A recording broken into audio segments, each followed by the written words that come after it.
Elle a un pull qui est tout en torsade, qui est magnifique, qui est un peu épais, mais qui est très très très beau.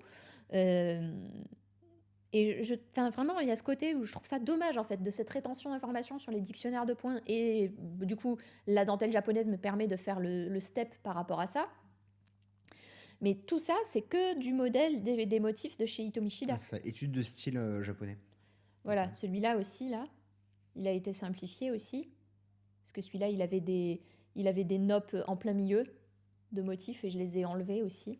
En fait, toute la difficulté, mais le problème, entre guillemets, chez Hitomishida, c'est que les motifs sont très chargés. Donc en général, j'enlève beaucoup pour avoir quelque chose d'un peu plus léger. Mais ou alors je simplifie, par exemple, elle va faire une diminution qui est vachement compliquée, alors qu'en fait, deux mailles ensemble, ça suffit très bien pour le remplacer. J'exagère un petit peu, mais vous avez compris l'idée. Voilà. Donc là, celui-là, j'ai oublié son nom, tu te souviens de lui?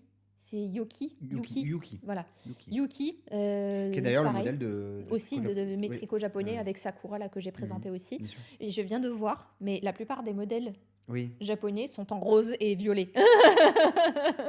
C'est pas fait exprès. Non, mais c'est parce que tu penses aux fleurs de cerisier. Oui, je pense aux fleurs de cerisier. En fait, Ouais. je sais pas, là, par exemple, j'avais fait ça exprès, mais